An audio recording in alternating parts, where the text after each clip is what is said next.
നമസ്കാരം, മലയാളി വാർത്തയിലേക്ക് സ്വാഗതം. ഇന്ന് മിക്കവരും ഓൺലൈൻ ഷോപ്പിംഗ് സൈറ്റുകളിൽ നിന്നാണ് സാധനങ്ങൾ ഓർഡർ ചെയ്യുന്നത്. സാധനങ്ങൾ വന്നു കഴിഞ്ഞാൽ ചിലപ്പോൾ ഇഷ്ടപ്പെടാത്തതിന്റെ പേരിൽ തിരിച്ചയക്കുകയും ചെയ്യാറുണ്ട്. നമ്മൾ ഓർഡർ ചെയ്ത സാധനത്തിന് പകരം വേറെ എന്തെങ്കിലുമൊക്കെ കിട്ടിയ സംഭവങ്ങളും ഉണ്ടായിട്ടുണ്ട്. ഇന്ന് നമുക്ക് വീട്ടിലിരുന്നു കൊണ്ട് അല്ലെങ്കിൽ നമുക്ക് എവിടെയാണെങ്കിലും ഇരുന്നു കൊണ്ട് ഒരു സ്മാർട്ട് ഫോൺ ഉണ്ടെങ്കിൽ നമുക്ക് ഇഷ്ടപ്പെട്ട സാധനം നമ്മുടെ വീട്ടുപടിക്കൽ എത്തും. അത്തരത്തിൽ സംവിധാനങ്ങളെല്ലാം തന്നെ പുരോഗമിച്ചിട്ടുണ്ട്.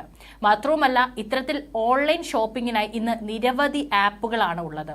അത് ഓരോ വിഭാഗത്തിനായിട്ടുണ്ട്. അതായത് നമുക്ക് വസ്ത്രങ്ങൾ വാങ്ങാനായിട്ട്, അല്ലെങ്കിൽ നമ്മുടെ മറ്റ് കോസ്മെറ്റിക്സിന്, അതുപോലെ തന്നെ ഭക്ഷണത്തിന്, അതുപോലെ തന്നെ വീട്ടിലേക്ക് ആവശ്യമായ മറ്റ് ഇലക്ട്രോണിക് സാധനങ്ങൾ എല്ലാം തന്നെ നമുക്കിന്ന് ഒരു ഫോണിലൂടെ നമുക്ക് ഓർഡർ ചെയ്തുകൊണ്ട് വീട്ടിലേക്ക് എത്തുന്ന തരത്തിൽ ഇന്ന് സംവിധാനങ്ങളെല്ലാം മാറി മറിഞ്ഞിട്ടുണ്ട്.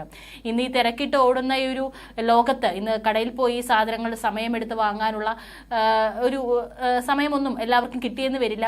അതുകൊണ്ട് തന്നെ ഇത്തരത്തിലുള്ള ഓൺലൈൻ സംവിധാനങ്ങൾ വരുന്നതോടുകൂടി അത് അത്തരക്കാർക്ക് ഏറെ ഉപകാരപ്രദമാണ്. എന്നാൽ ഇന്ന് ഇതിനൊപ്പം തന്നെ പല കബളിപ്പിക്കൽ സംഘങ്ങളും ഇറങ്ങിയിട്ടുണ്ട്. പല തട്ടിപ്പുകളും ഓൺലൈനായി തന്നെ നടക്കുന്നുണ്ട്. അത്തരത്തിൽ നേരത്തെ പറഞ്ഞതുപോലെ നമ്മൾ ഓർഡർ ചെയ്ത സാധനത്തിന് പകരം മറ്റെന്തെങ്കിലും സാധനം കിട്ടിയ സംഭവങ്ങളും നിരവധിയാണ്. ഏതായാലും ഇപ്പോൾ ആമസോണിൽ എയർ ഫ്രയർ ഓർഡർ ചെയ്ത ഒരു സ്ത്രീക്ക് ഒരു കൂറ്റൻ പല്ലിയെ കിട്ടിയെന്ന വാർത്തയാണ് ഇപ്പോൾ സോഷ്യൽ മീഡിയയിൽ വൈറലായിക്കൊണ്ടിരിക്കുന്നത്. സോഫി എന്ന സ്ത്രീയാണ് തന്റെ ദുരനുഭവം വെളിപ്പെടുത്തിക്കൊണ്ട് രംഗത്ത് വന്നിട്ടുള്ളത്. സംഭവം വളരെ പെട്ടെന്ന് തന്നെ സമൂഹ മാധ്യമങ്ങളിൽ ചർച്ചയാവുകയും ചെയ്തു. തന്റെ വീട്ടിലേക്ക് എയർ ഫ്രയർ ഓർഡർ ചെയ്ത് കാത്തിരിക്കുകയായിരുന്നു ഈ ഒരു യുവതി. സാധനം ലഭിച്ചതും വളരെ പെട്ടെന്ന് തന്നെ പാഴ്സൽ തുറന്നു. ഉള്ളിൽ കണ്ടതാകട്ടെ ഭീമൻ പല്ലിയെയും. അപ്രതീക്ഷിതമായി പല്ലിയെ കണ്ടപ്പോൾ താൻ പേടിച്ചു പോയെന്ന് യുവതി പറയുന്നു. അടുത്തിടെയാണ് ഇത്തരത്തിൽ പല സംഭവങ്ങളും റിപ്പോർട്ട് ചെയ്യുന്നുണ്ടായിരുന്നു. ഏതായാലും ഈ ഒരു യുവതി ഈ ഒരു പാഴ്സൽ തുറന്നപ്പോൾ ഈ ഒരു പല്ലിയെ കണ്ടത്, ആ ബോക്സിൽ പല്ലിയെ കണ്ടത് അടക്കം ഫോട്ടോ എടുത്തുകൊണ്ടാണ് സോഷ്യൽ മീഡിയയിൽ പോസ്റ്റ് ചെയ്തിട്ടുള്ളത്. ഇത്തരത്തിലുള്ള ഒരു സംഭവമാണ് തനിക്ക് ഇഷ്ടപ്പെട്ട ഒരു സാധനം ഓർഡർ ചെയ്തപ്പോൾ ലഭിച്ചത് എന്ന് പറഞ്ഞുകൊണ്ടാണ് ഈ ഒരു യുവതി ഇതിനെതിരെ വലിയ വിമർശനം കമ്പനിക്കെതിരെ ഉന്നയിച്ചുകൊണ്ട് ഈ ഒരു തെളിവ് സഹിതം ഇപ്പോൾ സോഷ്യൽ മീഡിയയിൽ പോസ്റ്റ് ചെയ്തിട്ടുള്ളത്. നിരവധി ആളുകളാണ് പോസ്റ്റിന് താഴെ കമന്റുകളും അതുപോലെ തന്നെ ഷെയർ ചെയ്തിട്ടുള്ളത്. ഈ അടുത്തിടെയാണ് ആമസോൺ പാഴ്സലിനുള്ളിൽ നിന്ന് മൂർഖം പാമ്പിനെയും കിട്ടിയത്. ബംഗളൂരിലെ സോഫ്റ്റ്വെയർ എഞ്ചിനീയർമാരായ ദമ്പതികൾ എക്സ്ബോക്സ് കൺട്രോളർ ആണ് ഓർഡർ ചെയ്തത്.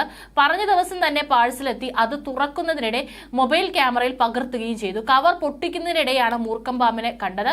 പുറത്ത് ചാടാൻ ശ്രമിക്കുന്നതിനിടെ പാഴ്സൽ പാക്ക് ചെയ്തിട്ടുള്ള ഒരു ടാപ്പിൽ, കാരണം ഈ ഒരു പാക്ക് ചെയ്തിട്ടുള്ള ടാപ്പ് എന്ന് പറയുന്നത് കുറച്ചും കൂടെ സ്ട്രോങ് ആയിട്ടുള്ളതായിരിക്കും. അതുകൊണ്ട് തന്നെ ആ ഒരു ടേപ്പിൽ ഈ ഒരു പാമ്പ് കുടുങ്ങിക്കിടക്കുന്നതിനാലാണ് കഷ്ടിച്ച് കടിയേൽക്കാതെ ഇവരെ രക്ഷപ്പെട്ടത് എന്നാണ് ദമ്പതികൾ പറഞ്ഞത്. മാത്രവുമല്ല, അവരും ആ ഒരു പാഴ്സൽ തുറക്കുന്ന സമയത്തുള്ള ചിത്രങ്ങളും അതുപോലെ തന്നെ പാമ്പ് ഈ ഒരു ടാപ്പിൽ ഒട്ടിപ്പിടിച്ചിരിക്കുന്ന ഫോട്ടോയെല്ലാം തന്നെ സോഷ്യൽ മീഡിയയിൽ പോസ്റ്റ് ചെയ്യുകയും ഈ ഒരു കമ്പനിക്കെതിരെ, ഓൺലൈനിൽ ഒരു സംവിധാനം ഉണ്ടാക്കിയിട്ടുള്ള ഈ ഒരു കമ്പനിക്കെതിരെ വിമർശനം ഉന്നയിക്കുകയും ചെയ്തിരുന്നു. ഏതായാലും ഇത്തരത്തിലുള്ള നിരവധി സംഭവങ്ങളാണ് ഇന്നത്തെ കാലത്ത് റിപ്പോർട്ട് ചെയ്യുന്നത്. നിരവധി ആളുകൾ തങ്ങൾക്ക് പറ്റിയിട്ടുള്ള ഈ ഒരു അനുഭവം പങ്കുവെച്ചുകൊണ്ട് വരാറുണ്ട്. ഏതായാലും നമ്മളെല്ലാവരും ഇത്തരത്തിൽ ഓൺലൈനിലൂടെ സാധനങ്ങൾ വാങ്ങുന്നവരാണ്, ഷോപ്പിംഗ് ചെയ്യുന്നവരാണ്. അപ്പോൾ വല്ല സാധനങ്ങൾ വാങ്ങുമ്പോൾ ഒന്ന് ഫോട്ടോ എടുത്ത് വെക്കുന്നതും അതുപോലെ തന്നെ വളരെ ശ്രദ്ധയോടുകൂടി ആ ഒരു ബോക്സ് പൊളിക്കാൻ ശ്രമിക്കുന്നതും നല്ലതായിരിക്കും. ഇത്തരത്തിലുള്ള സംഭവങ്ങൾ ആർക്ക് വേണമെങ്കിലും എപ്പോൾ വേണമെങ്കിലും സംഭവിക്കാം. അതുകൊണ്ട് ശ്രദ്ധിച്ച് തന്നെ ഇത്തരത്തിലുള്ള ഓൺലൈനിൽ നിന്ന് സാധനങ്ങൾ വരുമ്പോൾ അത് കൈകാര്യം ചെയ്യേണ്ടത് ഓരോരുത്തരുടെയും ജീവൻ അപകടത്തിലാക്കില്ല. അതുകൊണ്ട് തന്നെ വളരെ ശ്രദ്ധയോടുകൂടി തന്നെ അത് കൈകാര്യം ചെയ്യേണ്ടതാണ്.